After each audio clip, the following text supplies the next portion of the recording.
So this lesson is going to be about quadratic factoring.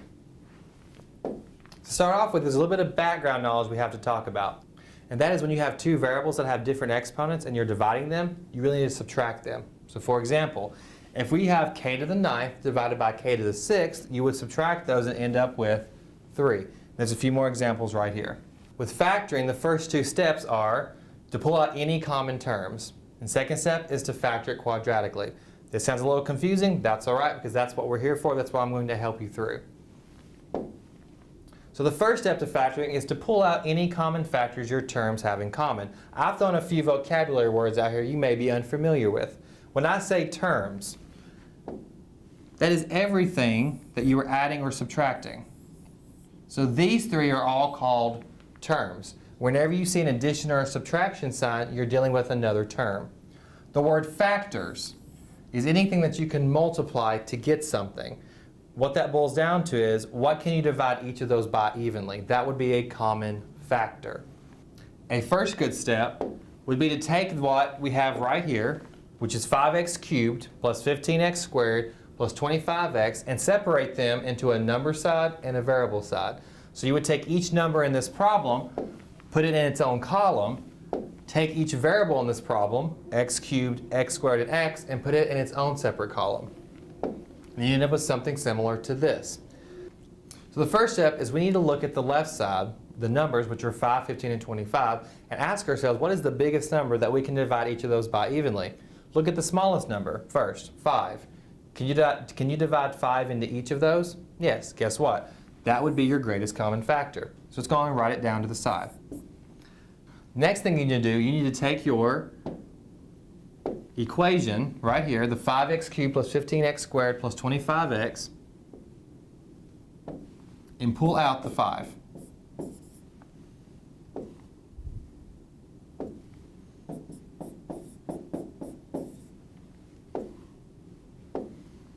Now, when I say pull out, I mean divide each piece by that greatest common factor. You need to divide 5x cubed by 5, 15x squared by 5, and 25x by 5. 5 divided by 5 is 1. We leave the x alone, x cubed alone. 15 divided by 5 is 3. We leave the x squared alone. 25 divided by 5 is 5. We leave the x alone for now. So now we're looking at this. Now, this 5 right here, don't forget about it. It's going to come back into play in a little bit. Looking at the variable side, we now have x cubed, x squared, and x. Now, while we looked for the largest on this side, we should look for the smallest on that side. What I mean by that is simply which is the smallest variable, x cubed, x squared, or x. In this case, it's just x. So now we take our current expression, and now we divide each piece by x. Just like we did with the 5, now we're dividing it by x. Now that we're dividing by x, we have to remember our background knowledge, which means you need to subtract your exponents when you're dividing. So 3x cubed, x, 3 minus 1 is 2. So we're left with x squared. We have 3x squared divided by x. We have 2 x's. We're dividing by 1. That leaves us with just 1. And then x over x cancels out, and you're simply left with just 5. Now that x that we divided by, put in the back of your mind where you put the 5, because now it's going to come into play. So we started with this, and we have now successfully divided by 5 and x, and we've ended up with this.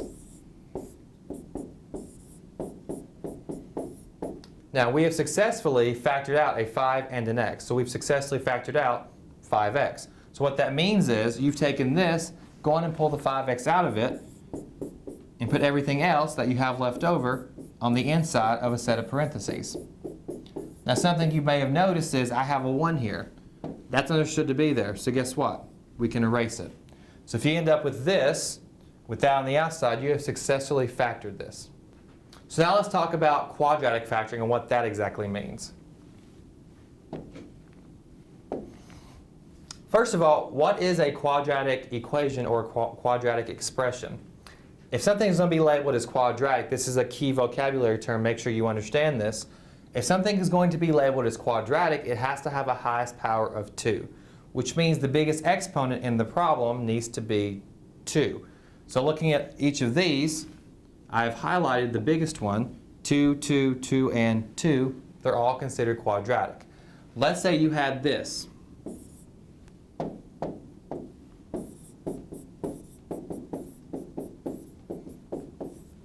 It does have a power of 2, but it's not the biggest power, it's not the highest. In this case, the biggest degree or power is 3. Therefore, this is not quadratic. Again, it has to be the largest exponent. Now let's actually factor a quadratic equation. So in this example, we have x squared plus 9x plus 20. Now, there's something you should note. The x squared, if there's nothing in front of it, there's not a number in front of it, factoring it becomes really, really simple. If there is a number in front of it, it gets slightly more complicated, but we are going to talk about that a little later. But in this case, there's not a number in front of the x squared. So here's your 2 steps. Your first step, ask yourself, what numbers can I multiply to get the ending?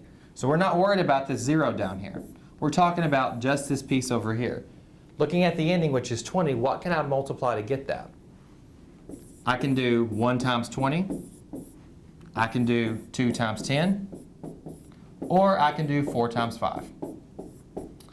Now, those are all correct, but we're missing a big piece of this. You can't forget about your negatives. So not only is 1 times 20 positive 20, but negative 1 times negative 20 could also give me positive 20.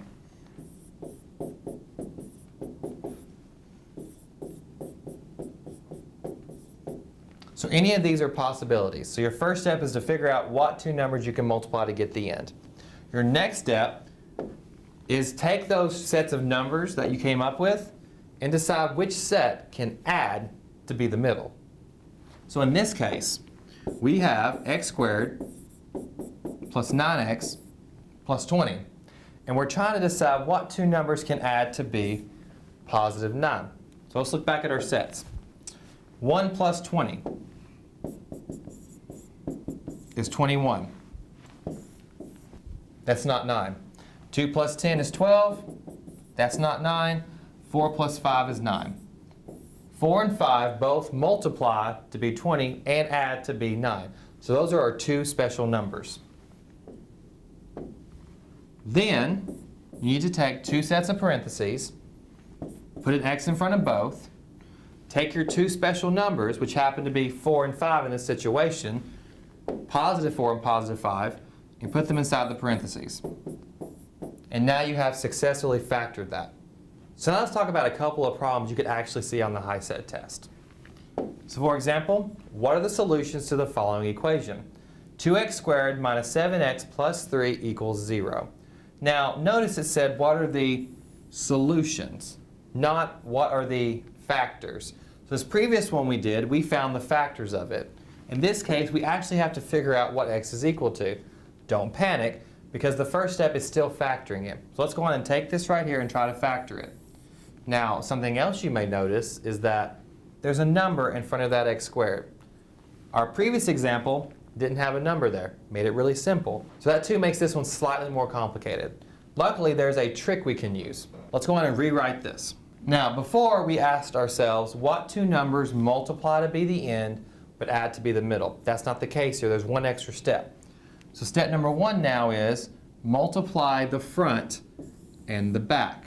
So you multiply the first number by the last number. So what is 2 times 3?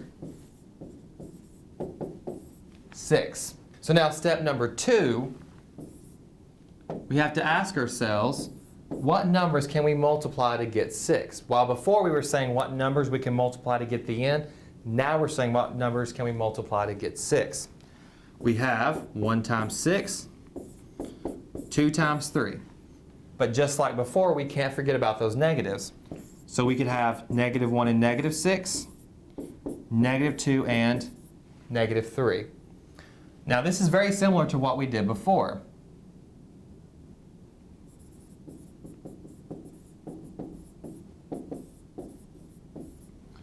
We have to ask ourselves, we have these sets of factors, which set of factors can we add to get the middle?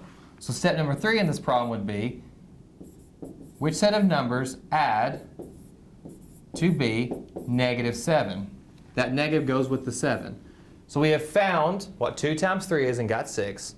We have found what multiplies to be 6, what sets of factors.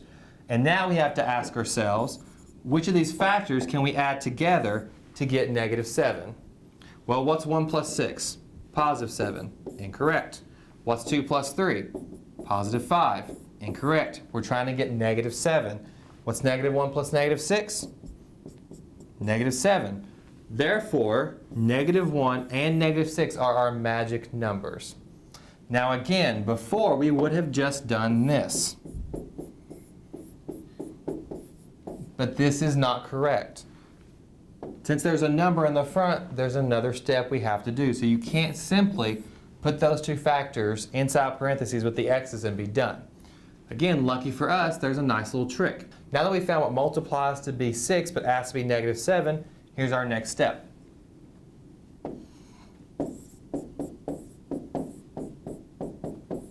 We have to break this negative 7 apart. The whole point of all of this right here was to figure out what we can break that negative 7 into. Well, we know that negative 1 plus negative 6 is negative 7. Therefore, we can break negative 7 apart into both of those. What does that look like?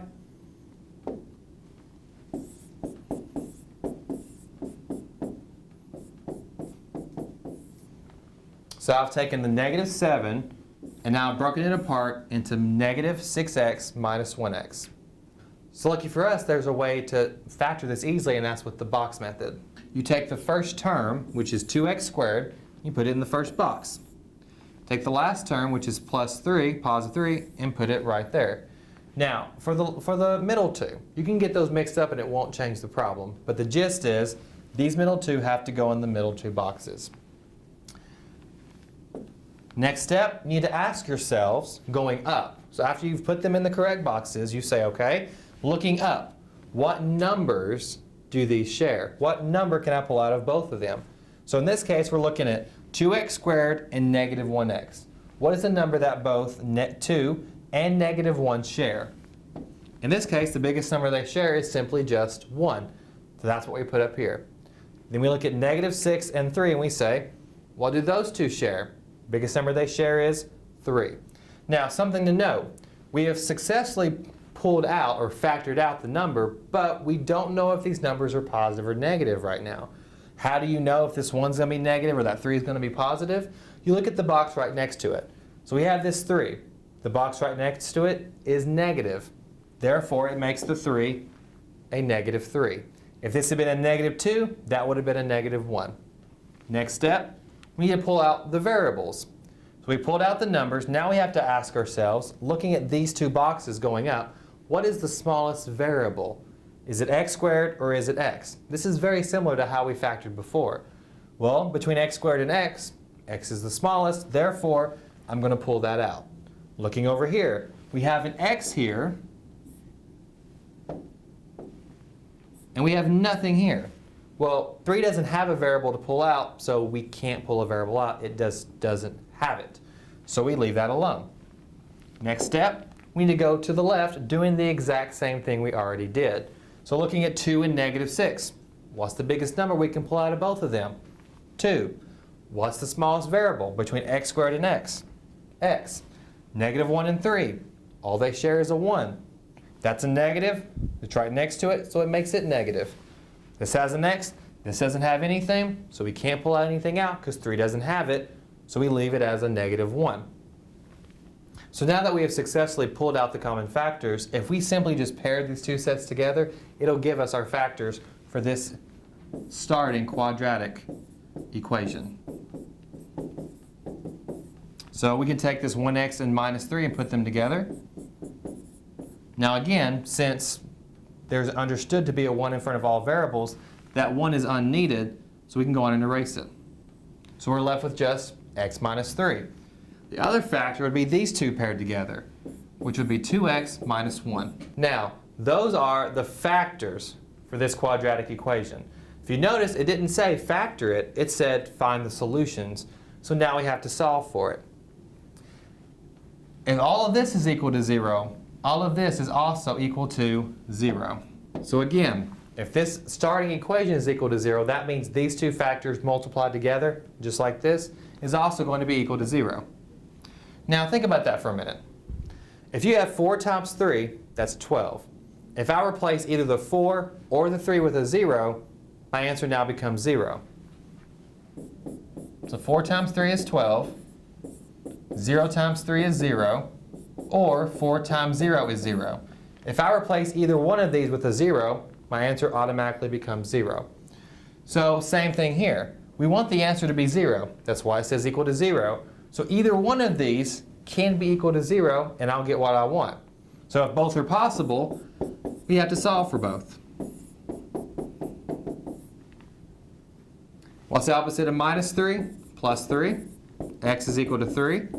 Over here, opposite of minus 1 is plus 1. 2x equals 1, divide by 2. X is equal to 1/2. So those are the two solutions for this equation. So let's go back to the problem. D, final answer. Where did some of these come from? One, they assume that you divided or added incorrectly when you were solving it, and you would end up with either 2 and 3, or 2 and 1/3, or 1/2 and 1/3. So it all came down to being careful when you were doing this step. In conclusion, this lesson was about factoring with a focus on quadratic factoring. Now remember, if something's going to be labeled as quadratic, the highest power has to be 2. So unless your equation or expression has a highest power of 2, you shouldn't do what we just did. Also, know the difference between factoring and solving. If it wants you to solve for the quadratic equation, you need to do what we did with this last part, which was set it equal to 0 and solve it. If it wants you just to factor it, you should do what we did in the previous problem, which was just find those factors, finding those things inside that parentheses. I also want to end this by saying if you need a little more help with these types of problems, you want to see another problem worked, I am going to do another video going over another type of practice problem.